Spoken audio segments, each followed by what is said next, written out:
Je suis sur le chemin des 10 000 pas, comme vous le voyez avec ce petit bonhomme. Ces petits bonhommes sont répartis tout le long de notre sentier des 10 000 pas. Ils sont sortis de la fresque qui est devant l'hôtel de ville et ils montrent où se trouve ce chemin. Ce chemin qui sera à l'avenir un symbole que Bussigny veut être aussi une ville culturelle. En effet, nous avons décidé que, année après année, nous allons déposer des œuvres d'art sur ce chemin des 10 000 pas, de façon à ce qu'on voit que Bussigny n'est pas seulement une ville de culture dans un théâtre avec des prestations musicales ou théâtrales, mais aussi avec des arts visuels dans l'espace public.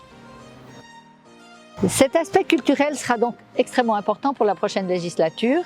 Un autre aspect que j'aimerais vous expliquer, c'est celui de la promotion économique. En effet, le but aujourd'hui, c'est de faire venir, en même temps que la population augmente, c'est de faire venir aussi des entreprises à Bussigny, de façon à ce que, à l'avenir, le plus possible, les gens de Bussigny puissent aussi travailler à Bussigny.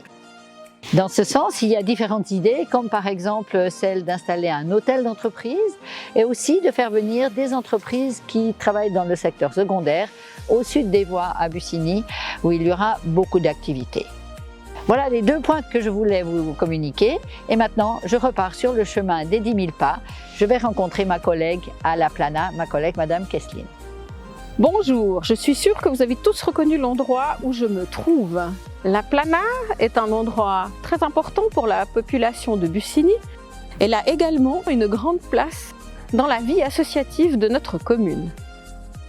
Certains y viennent pour les activités sportives, puisqu'on y trouve un skatepark, des terrains de tennis, de pétanque, de basket ou encore de volley. Pour d'autres, elle signifie détente et rencontre avec son coin grillade, sa buvette et les jardins familiaux. La municipalité l'a bien compris et c'est pourquoi elle vous propose, pour la nouvelle législature, de développer les infrastructures récréatives et sportives de cet endroit. Nous pourrions imaginer la tenue de manifestations culturelles comme, pourquoi pas, un cinéma en plein air ou alors des pièces de théâtre.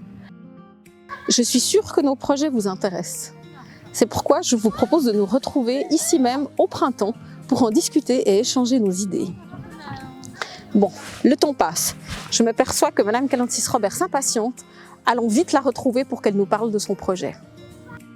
Je suis devant le terrain qui va accueillir un verger participatif.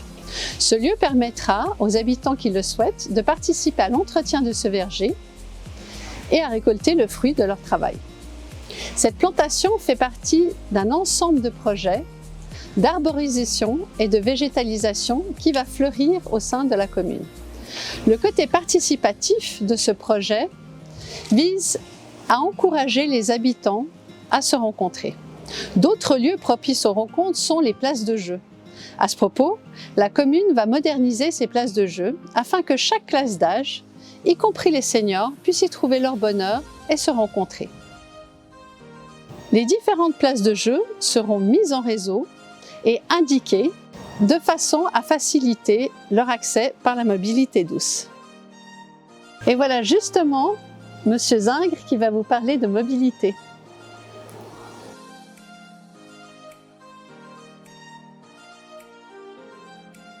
J'ai choisi la gare pour vous parler de mobilité. Tout d'abord, la mobilité douce, pour que les trajets à pied et à vélo soient plus sûrs et plus agréables. Par exemple, nous avons le projet avec les autres communes de l'Ouest lausannois de créer une voie verte, c'est-à-dire une voie cyclable qui part de Bussigny jusqu'à Lausanne, le long des voies CFF, pour que le cheminement soit le plus agréable et le plus sécurisé possible. Les transports publics aussi, c'est la gare avec le train, mais aussi avec 5 lignes de bus qui nous amènent à Morges, à Aclan, Cossonay, Pontala et puis notre ligne interne. Celle-ci va changer de parcours pour intégrer Bussigny-Ouest avec un arrêt à côté du futur EMS. La ligne 17 aussi, qui va être remplacée par le tram, avec à la clé pas mal de travaux, mais ça en vaudra la peine avec une nette amélioration de la desserte en transport public. Mais je cause et je crois que Madame Spack-Isenrich a aussi quelque chose à vous présenter. Vous vous trouvez devant le collège de Dalla, qui est en fait le dernier bâtiment qui a été construit par la commune de Bussigny. Il contient des salles de classe, mais aussi une unité d'accueil de jour et une salle de musique. Si je vous parle de ce collège, c'est parce que nous avons de grands enjeux scolaires ces prochaines années. Bussigny croît, la population grandit et nous avons besoin de nouveaux bâtiments. À Bussigny-Ouest, nous allons commencer la construction d'un bâtiment scolaire qui contiendra 16 salles de classe, un réfectoire scolaire de 120 élèves, une unité d'accueil de jour et une salle de gym double. Mais nous ne pourrons pas nous arrêter là, il faudra réfléchir à la suite, à un éventuel bâtiment scolaire, peut-être cette fois-ci à l'est de Bussigny pour créer un équilibre. C'est beaucoup d'enjeux au sein de notre commune en matière de planification scolaire. Mais qui dit augmentation de la population dit aussi intégration de cette population.